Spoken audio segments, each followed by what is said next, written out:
Today on Eat Like a Local, Carrabba's. The original Carrabba's right here on Kirby. It's just kind of a landmark place for our city. Today, we get to talk with Johnny. He still owns two of the originals, so the one here on Kirby and the Carrabba's on Boss. Just a great restaurateur, a great human being. He just does food that you want to eat. It's going to be awesome.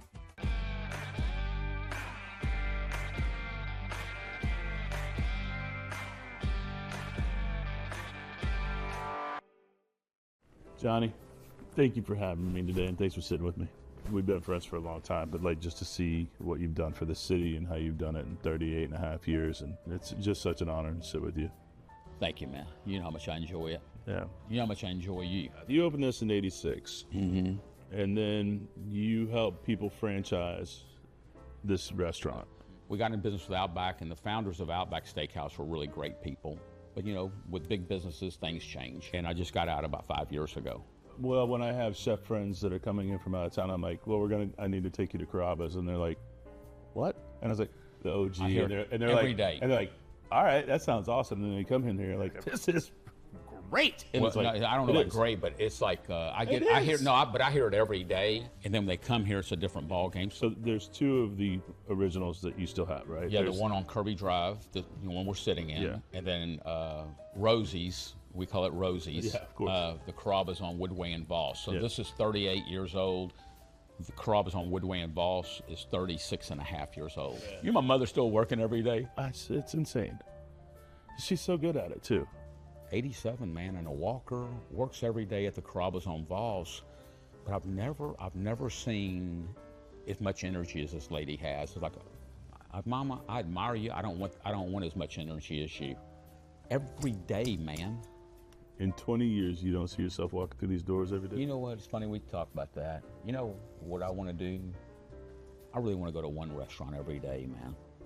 You'll see, man, how beautiful it is over there at the Carrabba's on Voss. The employees walk in every morning and they hug her. She walks in, she goes when in a walker, she goes through the kitchen to say hello to everybody. Then when she goes up, greets everybody, then the afternoon when the lunchtime people are going home, they hug her.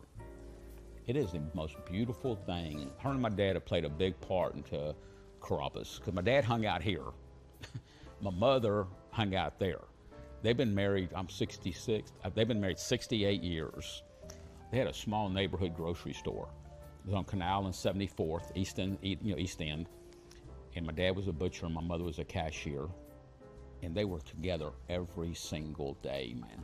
And then when I opened up Carrabba's, Did the grocery store go away at that point? my dad sold it. You know, my parents were retired. I was going to open up that second location, and I didn't know how I was going to be at both places because yeah, it's hard. You know how it is. You're a control freak, and so I said, Mama, I said, I know you just retired. I said, but I'm getting ready to open up the Carrabba's on Voss. I said, I need you over there. Because you opened this in what?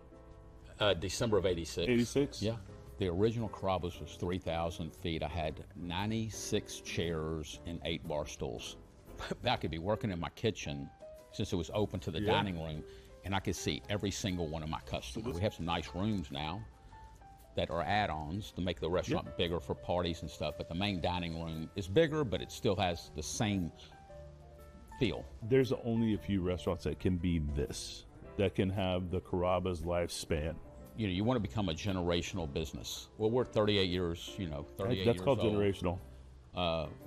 We're feeding 4 generations of some families, believe it or not. But I think to become like a generational business, you have to have generational people, employees, and I don't like calling my people employees or my family. Yeah. And so I have 25 people that have been with me 30 years or longer. That's That's unheard of in our business, right? Absolutely amazing statement. Like Paula, my salad lady, she's been with me for, Paula, how long? 35? 34 years. Lario, how long? 12 years. Chayo, how many years? 30 years. Hey, Robert, relax, man. He's been with me since day one. He's my chef, and he started off day one as my dishwasher. He's worked all his way up. Yeah, but he's been with me since day one, 38 years and 3 months. Lorenzo, how long? 36. 36 years with me. right? And this Raphael, come here, Rafi. Smile, man. Yes, sir. This is Raphael, my executive chef. He's been with me for 37 years. Marco, look at this right here. Marco, how long? 22. 22. Pablo, how long? 20 years. How many? 20. 20. 20 years. So, you know, man, these people know their job, and they make me look like I know what I'm doing. But this is what really warms my heart is we're family. What's really neat about my business right now is the memories. I got engaged in your restaurant. Yeah. My kids' first meal was in this restaurant. Now they're bringing their kids in. I mean, that's emotional for me. And the only way you can do that is by having, you know, building a culture, you know, of noticing people. Yeah. You know what I mean? So if I have a different hostess every day and they only work here for 6 months at a time, how are they going to recognize you? If you want to be a family-owned neighborhood business, you want to feel recognized when you come in. And so I think that's the key. That's the part of being into hospitality, right? Family-owned neighborhood businesses, man, are a dying breed, number one. It's not transactional. And it's not a gimmick. It's just that's the way you know, I was raised in a family-owned grocery store, you know. You got a big family. Oh, yeah. How did your family get here? Well, you know, naturally, you know, they came to the United States because there was no opportunities in Sicily, you know, 1900, around that era. But they all went to different areas, but they came through the Gulf Coast. That's where people say, you know, Johnny, you look like John Gotti, but you sound like Gomer Powell. Where in the heck did you get a Southern accent? Well, because I was raised in Texas, right? But like my grandma Mandola's, her maiden name was Testa. She grew up in Louisiana. My grandfather Mandola's family, they came through Galveston and they landed in Dixon, Texas, picking strawberries. My Carrabba side of my family went through Morgan City, but they ended up in Bryan, Texas. Then my grandfather Carrabba moved to Houston and worked on a soda water truck and saved a little money, and he bought a small neighborhood grocery store in Fifth Ward. And then there he opened up another one on Canal Street. When we opened up the one on Canal Street in East End, my dad was the butcher, and originally my grandmother Carrabba was the cashier, mom and pop. I'm talking about legitimate mom and pop. And then my parents bought the grocery store from my grandparents. And the name of the you're gonna love this one, because you know my mother. The name of the grocery store was Carrabba's Friendly Grocery. So my mother always says, Rosie always says, Carrabba's Friendly Grocery wasn't friendly until I showed up. She said the Carrabbas really aren't that friendly. Is that the best, man? But what a great name, man, you know? Now you've got Grace's over here and Mia's over here. Right. Will there be more Graces ever, or are you just going to do the one? I don't think so. Yeah? There'll be more Mia's. Well, yeah, because you've got 6 now. I have 6 now. Yeah. Grace's was interesting because it's named after my grandmother, Grace Mandola. Who you said is one of the best cooks you've ever met. Not one, I would say the. The, yeah. And one great thing about her was she was great with the Sicilian, you know, Italian side. So we have a lot of her flavors at Carrabba's, but she was raised in Louisiana. So you take Cajun, Creole, Sicilian, those are very, like, you know, hearty foods. Up next, we talk more with Johnny, not just about Italian food, but the grill and what makes it important.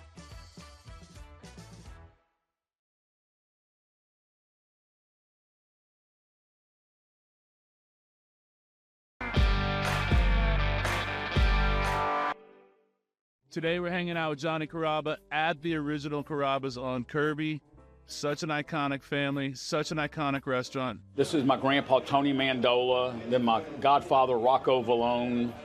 This is my dad, Johnny, my uncle Ciro, and then my grandpa, John Carrabba. But this room here is very special to me. I mean, I learned a lot growing up and eating. And we grew up, you know, like, you know, homemade bread, baked eggplant, homemade sausage, tomato sauce that had, you know, meat that was stewed. We always either had a pork roast or fried chicken. So I mean, this is every Sunday, man. We was like sit with the whole family. One week was Grandma Carrabba's, one week was Grandma Mandola's. That's a big family, man. This is the family that's behind some of the most iconic restaurants in Houston. So let's run this down. Carrabba's, Mandola Deli, Ragin' Cajun, Grace's, Mia's. Damien's, Vincent's, Nino's, Grappino's, Tony Mandola's, Ciro's, Ninfa's. Come on. There's probably so many more that we're not even talking about. This family is iconic in the restaurant business in this city. But I was very fortunate, man. My mother had 3 brothers, Vincent, Tony, and Damien Mandola. Oh, yeah. When I was in college, they would ask me to do this or do that. Come bartend, come wait tables, come shuck oysters. But one day I was just shucking oysters and waiting on tables at Tony Mandola's Blue Oyster Bar on Gulf Freeway. Yeah. And he came in one Friday. I need to talk to you, Johnny boy, you know, and sat down with him. And he goes, hey, man, I just signed a lease at another location. I know you're going to be an accountant. He goes, but I need you to open up this location for me. I need family there. Well, he did me a huge favor. He opened it up. I really never saw him. I mean, I saw him, but it was mine, and I didn't have the experience. But I kind of used my DNA on how my parents and grandparents ran that little grocery store, right? Friendly. And then Damien Mandola, who's only 6 years older than me, and he's the mastermind really to Carrabba's. You know, I was just the sweat, the guy that ran it. He stopped by Tony Mandola's one night on his way home from Damien's. He started telling me about these concepts he saw in New York. Open kitchen, looking at the chefs sauteing, pizza ovens, you know, pasta in bowls, good energy. And he looked at me, he goes, you want to do it? Just like the 2 of us sitting at this table. Yeah. He goes, man, you want to do it with me? And I was flattered, man, but my mind was thinking, man, you know, he's recruiting me from his brother, who happens to be my uncle, who happens to be my boss. So I'm like, I don't know. You know, Sicilian people, we hold vendettas, right? I was, you know, kind of like, So then we ended up putting this thing together. And then I have to also mention that Tony Mandola, he was dating and eventually married Phyllis Lorenzo, and her mother happened to be Nympha. Yeah. So they opened up Nympha's on navigation. So Tony got that. So you never really know who controls your fate or who touches your fate. But it all kind of started with, you know what I mean? It started kind of with Nympha's, then Tony broke off and did Nino's with Vincent, and then he'd opened up his own restaurant, Tony did. And then Damien, you know, I just happened to be in the right place at the right time. But you wouldn't consider this as a New York Italian style restaurant? At first it was really Italian. Like, you know, everything on the menu was Italian, the words were Italian, you know, all Italian wines, all this. Well, I started getting people coming in and, well, don't you have like fettuccine Alfredo, which is, you know, not really so much Italian, and really. You know, right? And I came up with this pasta Carrabba idea. Fettuccine Alfredo with grilled chicken strips, peas and mushrooms, right? Well, people went crazy when Damien says, man, what are you doing running that? That's so American. I said, hey, Uncle, I said, the last time I checked, we live in Houston, Texas. Yep. We're not in Tuscany right now. No. And so Carrabba's really went to, you know, Italian, but American Italian. And then we put a little Southern draw on some things. Yeah. The best thing I think that we've done over the years is, you know, we cook off open fire with oak and pecan. So, you know, steaks have played a big part in our growth. Here, you know, like, you know, we're still doing things the old-fashioned way. We're grinding and making my dad's Italian sausage. We're grinding our own meat for our meatballs. We're making our own fresh pasta, ravioli, cappelletti. You know, so we're still doing things the old-fashioned way. It kind of smells like my grandma's house, you know, like just like when you walked into my grandmother's, both my grandmothers, you walked in their house, man, it's like you smell like you were in Italy. But this is what we call pomodoro sauce. This is our tomato sauce. Tomato sauce to an Italian restaurant is like, you know, the mother sauce. And then he's gonna make marinara over here. So marinara is basically pomodoro, but you know, you add oregano, a little anchovy. It has like more of a green onions. And so we do this every day here. You know, we just kind of still do it the old-fashioned way. It's hard to beat old-fashioned ways. I tell you what really brings a lot of joy to me, and I mean this from the bottom of my heart, man. I love to see somebody coming in on a cold day and just getting Mama Mandola's chicken soup. A bowl of chicken soup, get the bread, the herbs. Man. Sicilian penicillin. Man, anytime I don't feel good, that is at our house. I made it out of your book. I hope you didn't mess my recipe Come up, on, did man. You follow recipes? Kinda. I know how you chefs are. You know what, though? The fact that I'll come in here on a night and you're here. Yeah. It just amazes me. Man, I love it. I cherish it. You guys do good restaurants and good food. You did a Thank good you, job. man. You did a lot for the city. I appreciate that. Well, it's my hometown. Good man. You know that? Thank you, man. Dang it, I'm hungry. This is a margarita pizza, and we make our own mozzarella here. Really? Oh, yeah. And what I did on this margarita pizza, which could be like a little sacrilegious, but I put my dad's crumbled Italian sausage on it. You know, so it kind of throws a little curveball. That's a veteran move. And this rustica pizza, rustica, you know, translate to rustic. It's a little bit overdone, as you see. No. I don't that was believe my that. fault because I'm the one that made it. I don't know. I just kind of got busy talking. I like the. I like like a little char too. This right here is just pizza sauce with, you know, Romano cheese and mozzarella, and then we put crumbled Italian sausage on it again. I don't know why I'm really promoting my dad's. But it's good. And then we have some eggplant on top with tri-bells, right? And I like the eggplant. I think the eggplant kind of gets it to be earthy. That's a big word for me.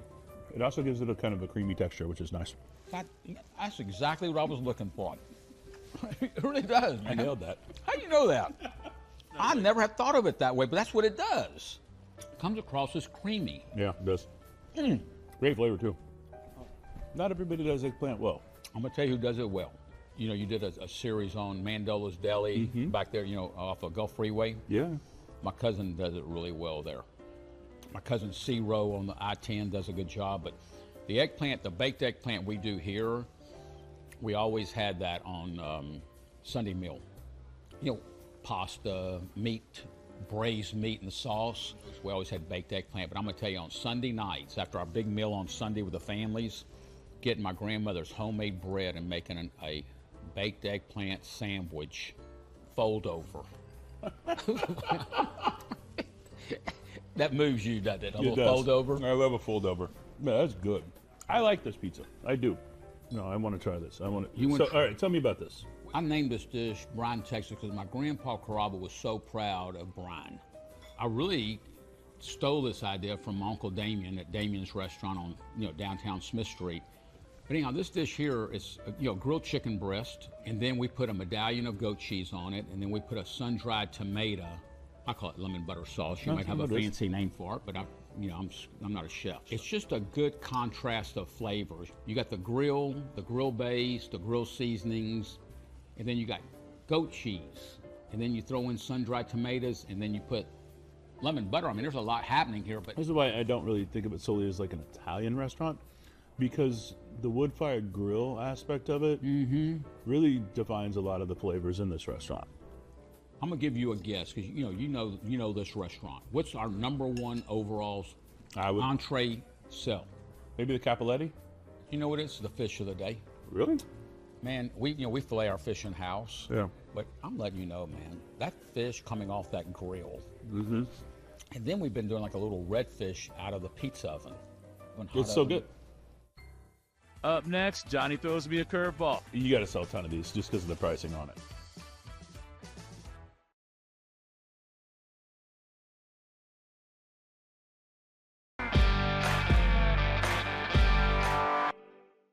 I see on the menu that's like Tuesdays is basically Tomahawk Tuesdays. Now we have them all the time. So is it steaks and fries? I'm not a big potato fan at all. Really? And those are outstanding. We get so many comments on these French fries. People say, French fries in an Italian restaurant. Guess where I learned the process of cooking this? Rome, Italy. I went to a place called Girosto Toscano. Great restaurant, man. And they had French fries on the menu. I loved them so much, they took me back in the kitchen and taught me how to do it. Man, come on. Look at this thing. Help yourself. I'm gonna. Can't slow me down. But the spinalis on this is huge, right? And then you got the eye, but that is that is wood grilled. That is perfect. That's just You know perfection. what? Man, do you like char? I think char is a flavor. It's an ingredient. You should have it. That's really good. You like that, man? It's the seasoning And the baste. and the base. That's my dad's baste. You would never believe, man, where he got the recipe. Now, he doctored it just a little bit. He always had an Old Smoky. Those are made here. And they're a Texas thing. Yeah. They're a Houston thing. And when he bought the old Smoky, it had like, brochure to it. And there was a recipe for a grill based. It's that. This is an old Smoky grill base that we're putting on here. Call it what you will. I call it delicious. And look, there's a lot of people making great steaks out there. You don't expect it here. Your techniques are really great, which makes your food really great. The one thing that I appreciate about Carrabba's is we're not tied down to just one thing. It's really an American restaurant. It 100% is. And I really just kind of realized that today talking to you. No, there's not a lot of Italian places where you go in and get steak and fries or a grilled chicken. I always get a chicken dish here. A lot of times. I'll get pizza when I'm to go because I know I can fire that in the oven. We can get your food at our house in less than 18 minutes. That's insane. I know it. You know what's good about you? I love Lindsay, but you know what's good about you? Taking our food home. I don't have to put up with you. Well said. Well said. That's a good ending. That was my knockout punch. All right, what to order at the original Carrabba's on Kirby? The fried calamari and shrimp, fantastic. The shrimp OCL, it's not on the menu. Just ask for it, they know it. Don't skip the salads and the soups, they're delicious. Chicken parm, we all know it, I love it. The Italian cream cake, after you get that tomahawk. Those fries, the fries, didn't see it coming. How special is that? All right. Since 1986. I mean, we talked about it just in the kitchen staff at lunch today. Almost 500 years of experience in this kitchen, in this restaurant. That's amazing. You know, it's not just about the food. It's about the culture. It's about the people. It's about when you walk in, you know where you're at. You know the feeling. It's very inviting, and the food is just the same. It's a special place for our city. I'm always blown away when I get to talk with Johnny. Just a good human. Makes me ponder, what's next, right? You know, if we were filming from the time you got here today, if we played it, people would think those two guys are crazy. From football to badminton to crochet, I mean, knitting. We go across the whole gamut. I know you're my psychological coach. I know you went like this, like slow down, fireball. When this show's over, I'm gonna give you a list of some good restaurants to go to. Hey, has he done his intro yet? Yeah. That was it? Sort of, yeah. Okay, good. He's hard to manage.